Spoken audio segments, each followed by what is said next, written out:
Welcome to Hood Champion Boxing and Sports. In boxing, you find a way to win or you find a way to lose. So Terrence Crawford is letting Spence know that he's ready when Earl Spence wants to spin the block. He put spin, S-P-E-N-D.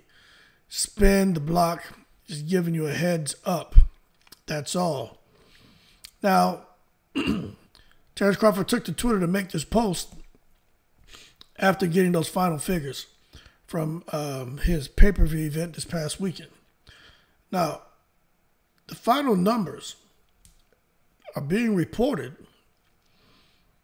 to be at 120,000 pay-per-view buys. Now, when you look at that, that's close to about $5 million, plus the live gate and everything else. If this is true, then the BLK Prime event probably could have made about $15 million. Okay, then they got to pay Crawford. Who knows how much Crawford got paid? Like I said, no one knows. But if in fact it was a guarantee of $1 million, then 75% of pay-per-view sales and everything else, maybe Crawford got he did well. But the thing is, when you start to really think about BLK Prime, and if this 120,000 global pay-per-view buys, right? If that number is accurate, you got to think BLK Prime, how much of those sales came from Chris Cyborg as being a co-main? Okay? And that's something that matters. Now, we know Terrence Crawford has never been a pay-per-view draw. Amazing fighter, amazing talent. But to see them come out here on BLK Prime, I don't know their whole pay structure and where they're getting endorsement deals or what. I'm so tired of talking about that, so I'm not going to get into it. But I thought it was interesting that the event looks like globally, the final numbers are 120,000 pay-per-view buys. And that's pretty good. So we know the live gate was over 14,000 tickets sold. They sold out the Shy Health Arena, so that's a good thing. But when you look at this going forward for Terrence Crawford, I still doesn't think it really helps his position as far as negotiations with Earl Spence. But my understanding, and again, people, I don't know Terrence Crawford. I don't know Spence.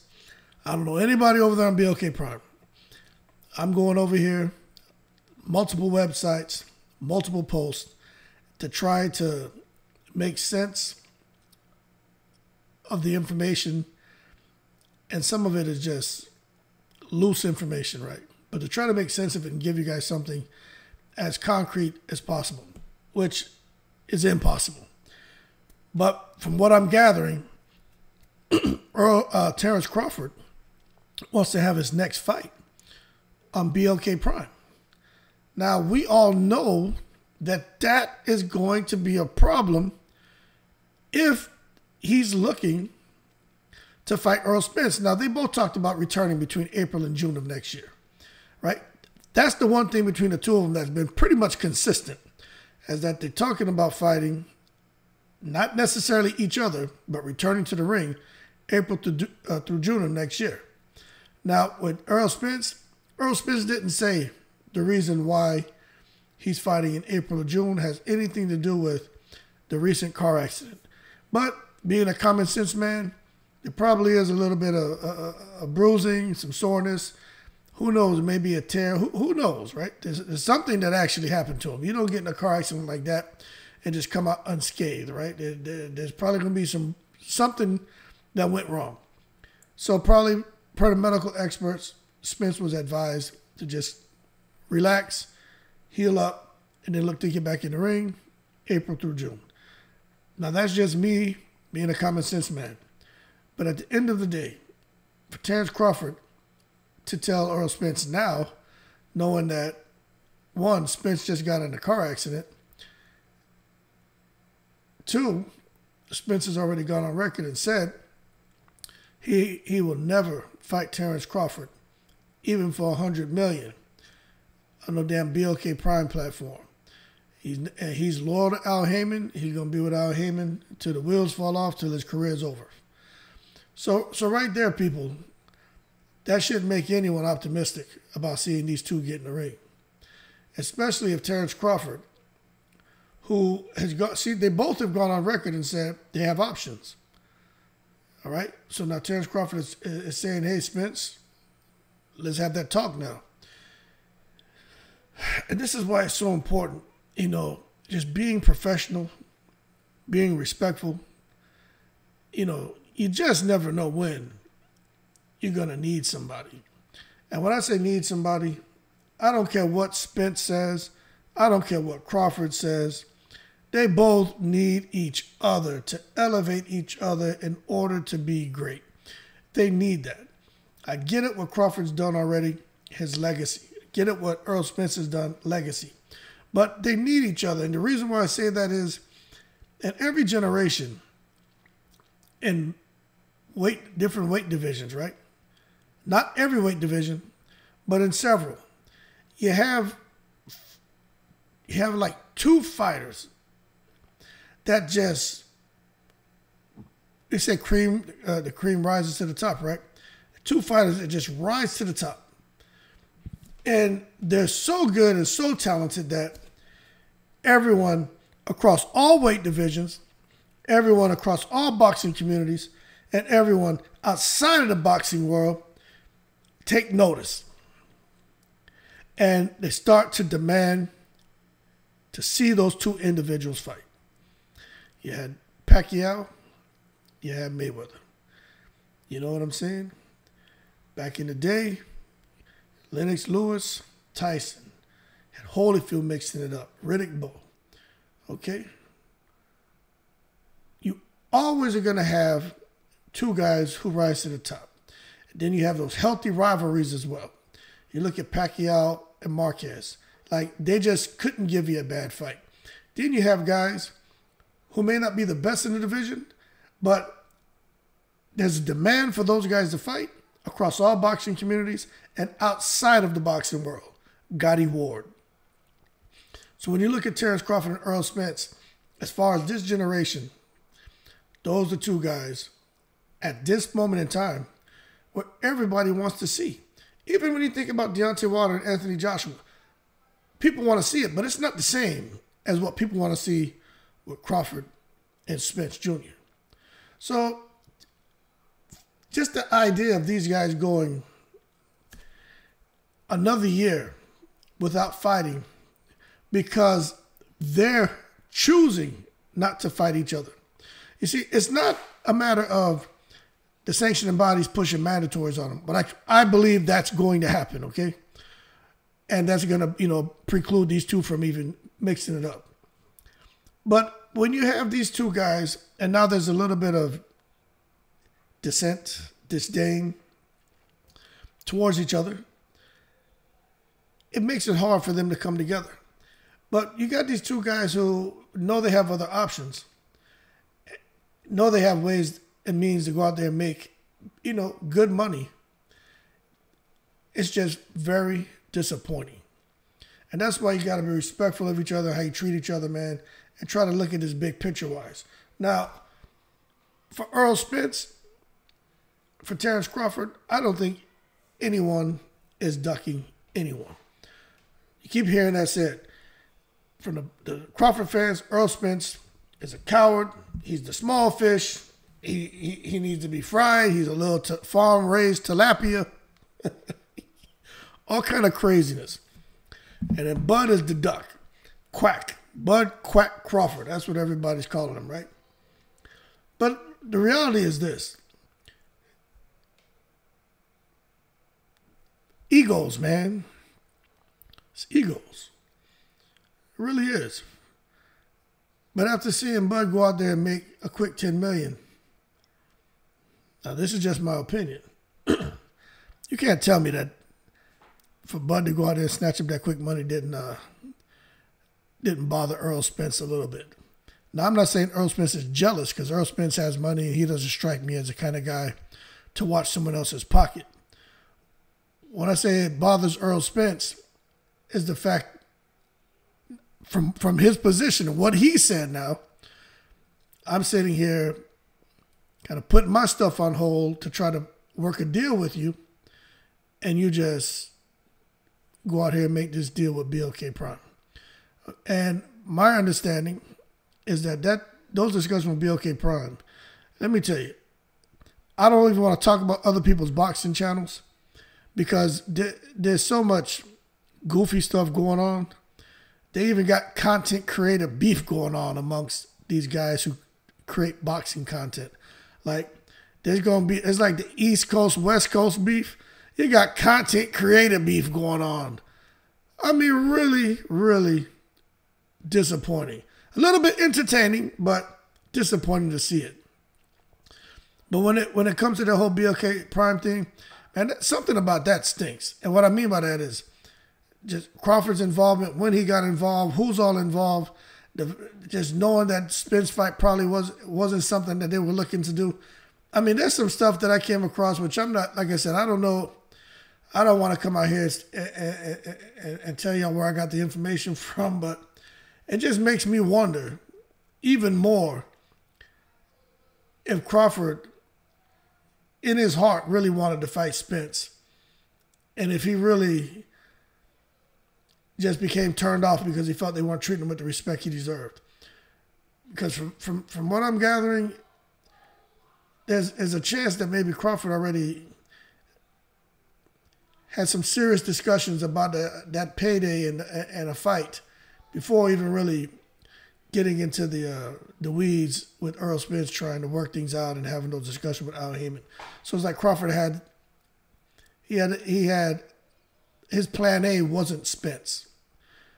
Now that's just from me just sitting here and just kind of cutting through all the thrash and all the fluff to just give you what's kind of like the nucleus of all that crap I just came across. But then again, like I said, it's coming to a point to where we're coming out here and trying to give you guys information on boxing. It's almost frustrating because, you know, there's just really nothing definitive out there, man. It's not. And there's so much crap that gets put out. I mean, you just don't know what to believe.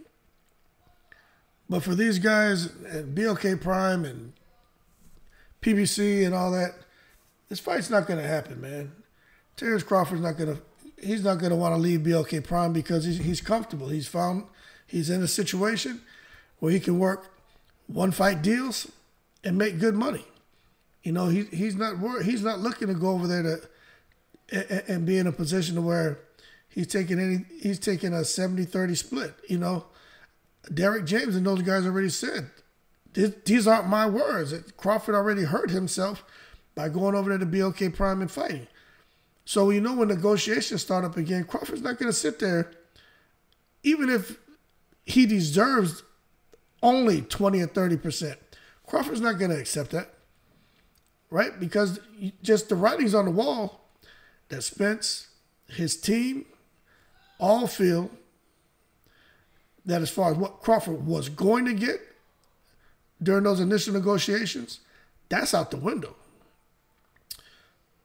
But we will see. All I know is right now, Earl Spence got in a car accident. He's still moving around. Obviously, he's got to recover. Crawford is saying, look, all right, I'm ready to spin the block now.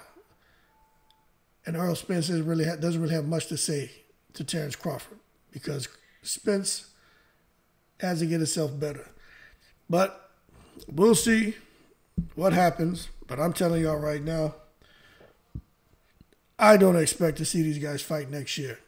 And it's frustrating because I think these guys can really elevate each other. I really do. And the other thing that's frustrating is Terrence Crawford, and this is something else that y'all need to understand. You really think Terrence Crawford, he just fought in December? This man said he wants to fight like 3 times a year. Now, he did say April, May, June. And I'll tell you right now, June, that makes it what, 6 months? May, June, 6 months? Man, Terrence Crawford isn't going to want to be out the ring, I don't think more than 4 months. He said April, May, June. He didn't say June. But I just can't see Terrence Crawford going past 4 months, having an opportunity to fight and make another 10, maybe 15 million or whatever the hell he made, right? To make a good amount of money. I just can't see him passing up on that opportunity to wait and see what's going to happen with Spence and his team. I just don't see that. I just don't see it. And you got to listen to what these guys say. One thing we know that's a fact is Crawford wants to fight. He wants to be more active. Adrian Broner, the same thing. If BLK Prime is going to present opportunities for Terrence Crawford to fight 3 times a year, and, somehow he ends up making, whatever, the 8-figure paydays somehow, right? Let's say that's what's happening. Because, like I said, only BLK Prime, Crawford, and the fly on the wall knows.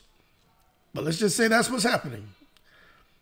3 times a year, making at least 10 million. That's 30 million plus a year. Come on, man. Let's just be real about it. But that being said, more to come on Crawford, Spence. I personally think it's not going to happen.